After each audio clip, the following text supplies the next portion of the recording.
Good morning students. આજે આપણે ધોરણ 10 સામાજિક વિજ્ઞાનના પ્રકરણ 9 વિશે ચર્ચા કરીશું.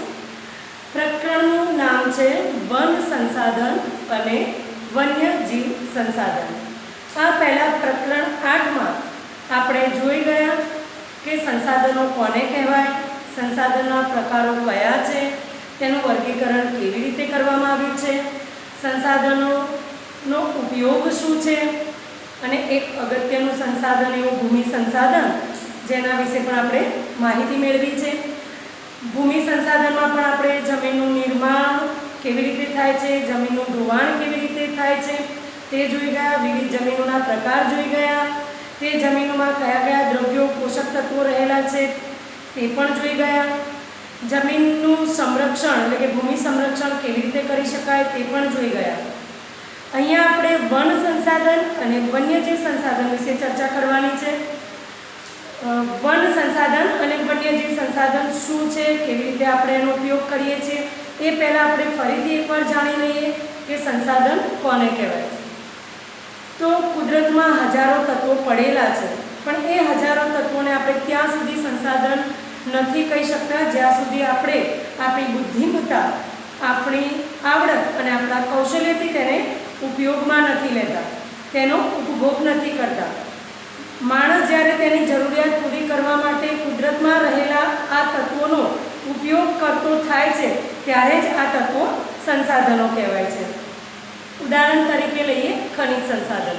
તો વર્ષો પહેલાં પૃથ્વીના પેટાળમાં ખનિજ હતા જ, પણ જ્યાં સુધી આપણને તેની જાણ નહોતી અને આપણે તેનું ખોદકામ કરીને તેને બહાર કાઢીને તેના પર વિવિધ પ્રવિધિ કરીને તેનું શુદ્ધિકરણ કરીને ઉપયોગમાં નહોતા લીધા, ત્યાં સુધી આપણે એને ખનિજ સંસાધન નહોતા કહેતા. પરંતુ આપણને જાણ થઈ કે પૃથ્વીના પેટાળમાં એવી ઘણી વસ્તુઓ પડી છે જે આપણને ઉપયોગી છે, જેના દ્વારા આપણું જીવન સરળ બની શકે છે, આપણે વિકાસ કરી શકીશું.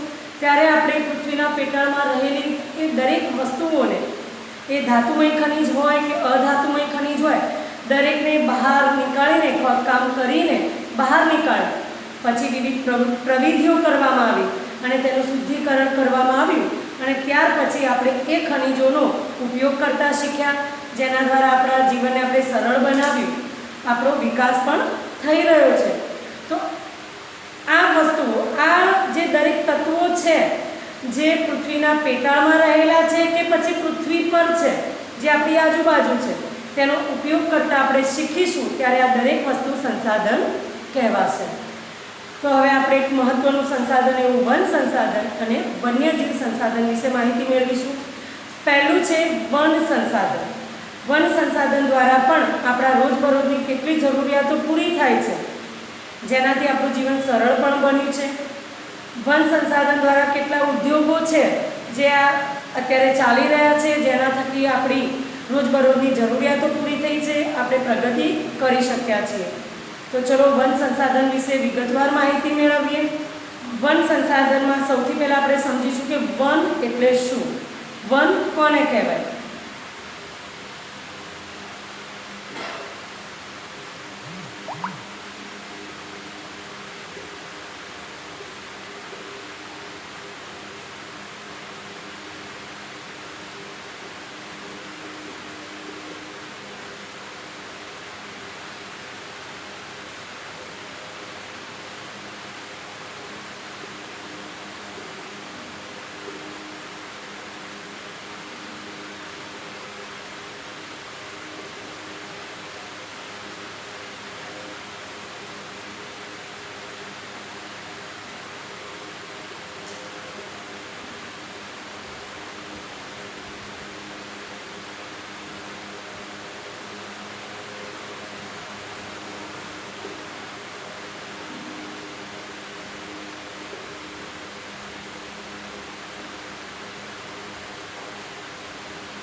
તો જોઈએ, વન એટલે કે જંગલ, અને આપણે જાણીએ છીએ કે જંગલ એટલે વૃક્ષોનો સમૂહ. પણ શું જંગલ એટલે માત્ર વૃક્ષોનો સમૂહ? નહીં. જંગલો એટલે વૃક્ષો, ઝાંખરા, ઘાસ વગેરે જેવી કુદરતી વનસ્પતિનો સમૂહ છે. જંગલો એટલે વૃક્ષો, ઝાંખરા, ઘાસ જેવી કુદરતી વનસ્પતિનો સમૂહ છે, જ્યાં માત્ર વૃક્ષો નહીં પણ ઝાંખરા, ઘાસ જેવી કુદરતી વનસ્પતિનો પણ સમાવેશ થાય છે. હવે જોઈએ કે કુદરતી વનસ્પતિ એટલે શું? શું આપણે જે કોઈ બી વૃક્ષોને જોઈએ છે દરેક કુદરતી વનસ્પતિ છે? નહીં. કુદરતી વનસ્પતિ એટલે મનુષ્યની સહાય વિના આપમેળે ઉગી નીકળતી વનસ્પતિ. કુદરતી વનસ્પતિ એટલે મનુષ્યની સહાય વિના આપમેળે ઉગી નીકળતી કુદરતી વનસ્પતિ, એટલે કે જેમાં મનુષ્યની કોઈ સહાયની જરૂર નથી, એ કુદરતી રીતે જ ઉગી નીકળે છે. આવી વનસ્પતિને અક્ષત વનસ્પતિ પણ કહે છે.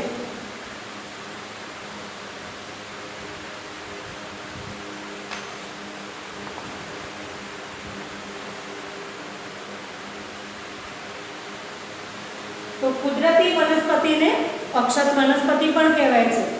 આ વનસ્પતિ ખાસ કરીને કુદરતી વનસ્પતિ ખાસ કરીને હિમાલય,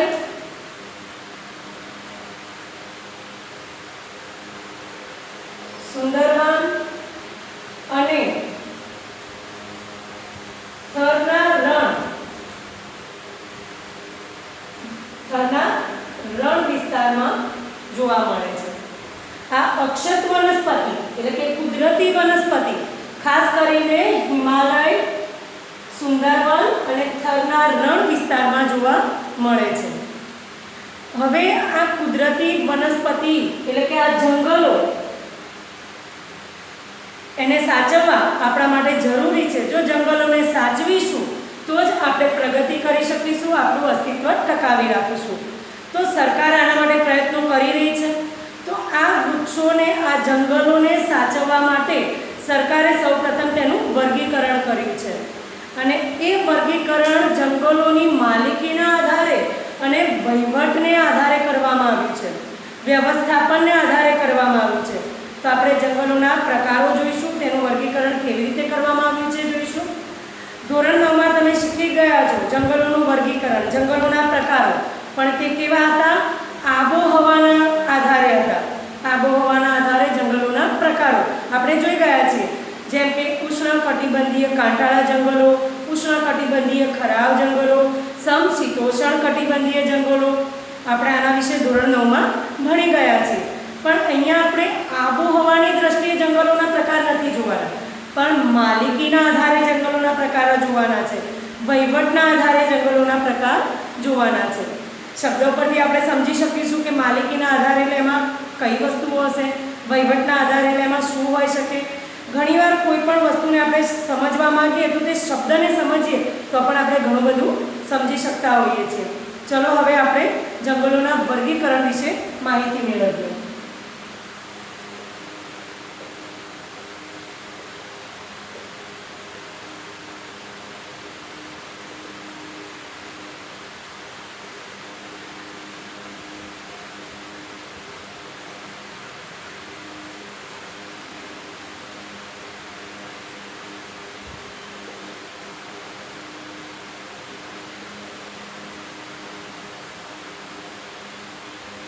જંગલોનું વર્ગીકરણ, તેમાં આપણે વહીવટના આધારે જંગલોનું વર્ગીકરણ કેવી રીતે કરવામાં આવ્યું છે તે જોઈએ.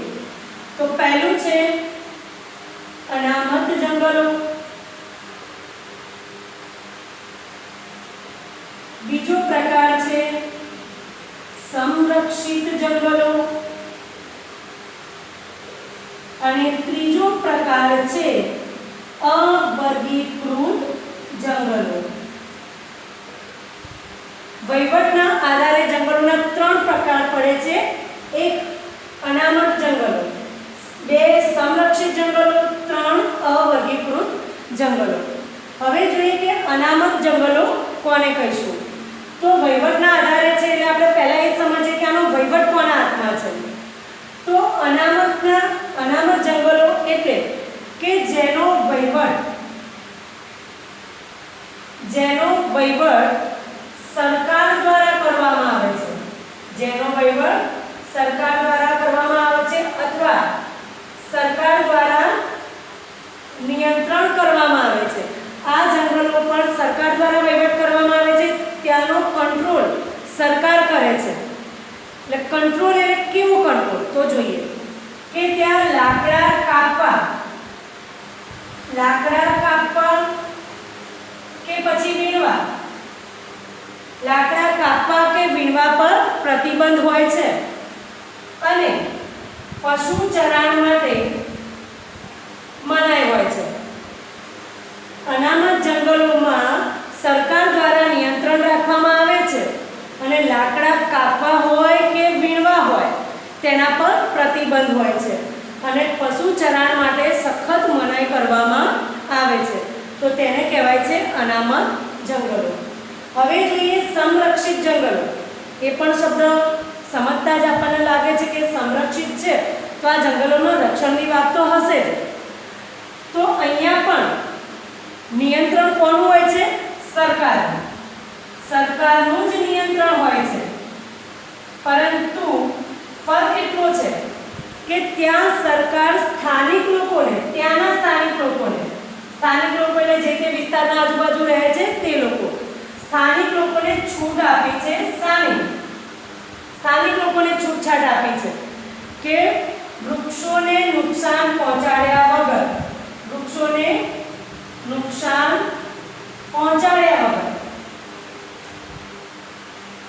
ત્યાં પશુ ચરાણ કરાવી શકાય છે. એટલે પશુ ચરાણ માટે ત્યાંના સ્થાનિક લોકો આ જંગલોમાં જઈ શકે છે. બાકી નિયંત્રણ સરકારના જ હાથમાં હોય છે. હવે છે અવર્ગીકૃત જંગલો. તો આ અવર્ગીકૃત જંગલો એવા જંગલો છે કે જેનો સમાવેશ આ બે જંગલોમાં નથી થયો, આ બે પ્રકારમાં નથી થયો. આ અનામત જંગલોની જેમ આના પર સરકારનું નિયંત્રણ પણ નથી કે સંરક્ષિત જંગલોની જેમ સરકારે થોડી છૂટછાટ આપી છે કે થોડું નિયંત્રણ રાખ્યું છે, એવું પણ નથી. આ જંગલોનું હજી સુધી વર્ગીકરણ કરવામાં આવ્યું નથી.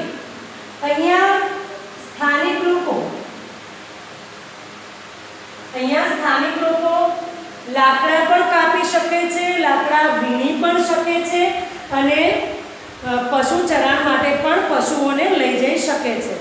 તો આ છે અનામત જંગલો, સંરક્ષિત જંગલો, અવર્ગીકૃત જંગલો.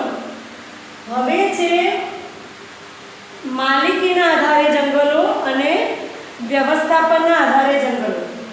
માલિકીના આધારે જંગલો અને વ્યવસ્થાપનના આધારે જંગલોના પ્રકાર.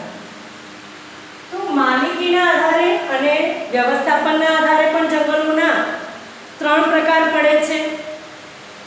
એક રાજ્ય માલિકીનું જંગલ, 2 સામુદાયિક જંગલ અને 3 ખાનગી જંગલ.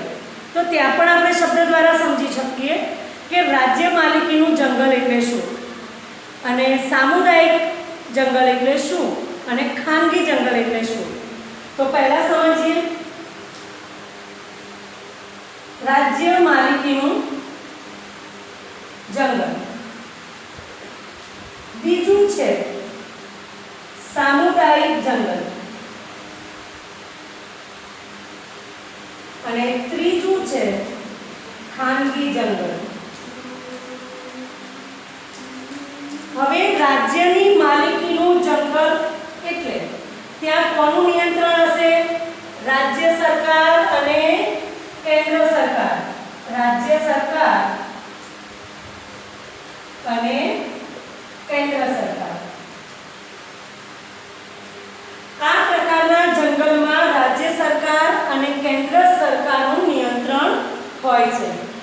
સામુદાયિક જંગલ. તો સામુદાયિક જંગલમાં કોણ વહીવટ કરે છે? કોણ નિયંત્રણ, કોની માલિકીનું છે? તો એ છે સ્થાનિક સ્વરાજ્યની સંસ્થાઓ.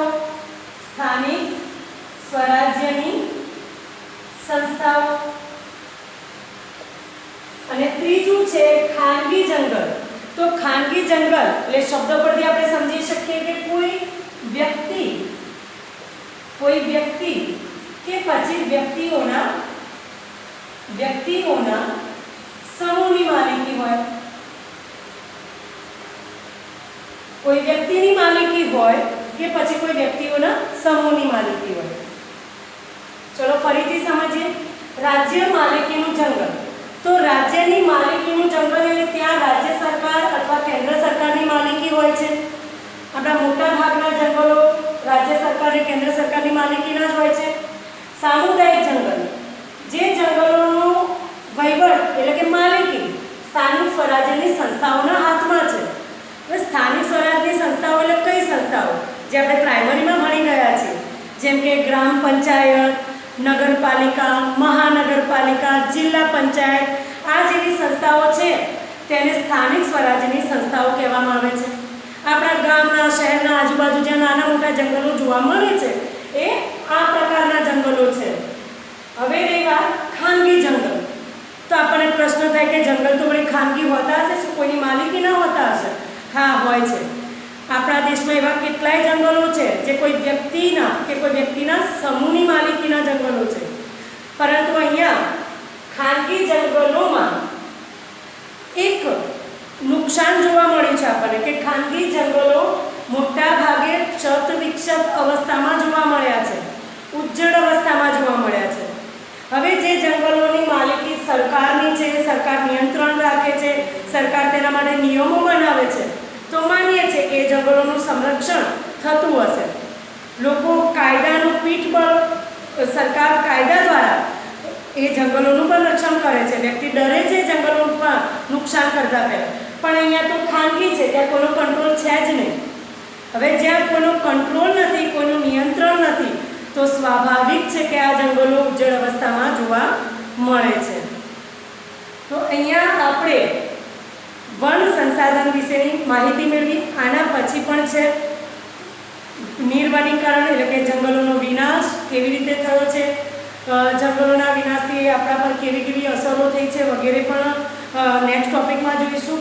ફરીથી આપણે એકવાર આ દરેક ટોપિકનું પુનરાવર્તન કરી જોઈએ. તો ચલો જોઈએ કે વન એટલે શું. તો કે વન એટલે કે જંગલો. જંગલો એટલે વૃક્ષો, ઝાકરા, ઘાસ જેવી કુદરતી વનસ્પતિનો સમુચ્ચય. એવી કુદરતી વનસ્પતિ જે માત્ર વૃક્ષો નથી, ઝાકરા પણ છે, ઘાસ પણ છે. આ દરેક વનસ્પતિને, દરેક કુદરતી વનસ્પતિને આપણે જંગલો કહીએ છીએ. તો હવે કુદરતી વનસ્પતિ કોને કહીએ? તો મનુષ્યની સહાય વિના આપમેળે ઊભી નીકળતી વનસ્પતિને આપણે કુદરતી વનસ્પતિ કહીએ છીએ. કુદરતી વનસ્પતિને બીજું નામ અક્ષત વનસ્પતિ એ નામથી પણ આપણે ઓળખીએ છીએ. હવે આ પ્રકારની અક્ષત વનસ્પતિ, કુદરતી વનસ્પતિ ક્યાં ક્યાં જોવા મળે છે? તો કે ભાઈ હિમાલય, સુંદરવન, થરના રણ વિસ્તારમાં આ પ્રકારની અક્ષત વનસ્પતિ આપણે જોઈ શકીએ છીએ. હવે કે ભાઈ આ જંગલોનું મહત્વ ખૂબ જ છે આપણા જીવનમાં. આપણું અસ્તિત્વ ટકાવી રાખવા જંગલોનું મહત્વ ખૂબ છે. આપણે જાણીએ છીએ કે જંગલો નહીં હોય તો આપણું અસ્તિત્વ ટકવું ખૂબ જ મુશ્કેલ છે. જંગલોનું મહત્વ પર્યાવરણની રીતે પણ છે અને આપણા રોજબરોજના જીવનમાં પણ જંગલનું મહત્વ અતિશય છે. તો જંગલોનું મહત્વ વધુ હોવાથી તેનું રક્ષણ કરવું જરૂરી છે અને રક્ષણ કરવા માટે તેનું વર્ગીકરણ કરવું પણ જરૂરી છે. તો તેનું વર્ગીકરણ આ રીતે કરવામાં આવ્યું છે. 1. વહીવટના આધારે વર્ગીકરણ. 2. માલિકી કે વ્યવસ્થાપનને આધારે વર્ગીકરણ. તો વહીવટના આધારે વર્ગીકરણ કેવી રીતે કરવામાં આવ્યું છે? 3 વિભાગ પાડવામાં આવ્યા છે. 1. અનામત જંગલો, જેનો વહીવટ, જેનું નિયંત્રણ સરકાર દ્વારા થઈ રહ્યું છે. સરકાર દ્વારા એનું નિયંત્રણ થાય છે એટલે કે ત્યાં લાકડા કાપવા કે વીણવા કે પશુચરણ કરવાની મનાઈ હોય છે. બીજો પ્રકાર છે સંરક્ષિત જંગલો. તેનું પણ રક્ષણ કરવામાં આવે છે, પરંતુ ત્યાંના સ્થાનિક લોકોની જરૂરિયાત જોઈને તેમને પશુચરણ માટે છૂટછાટ આપવામાં આવી છે, પણ કોઈ પણ વૃક્ષોને નુકસાન પહોંચાડ્યા વિના. હવે ત્રીજું છે અવર્ગીકૃત જંગલો. તો આ જંગલો છે તેનું વર્ગીકરણ કરવામાં આવ્યું નથી.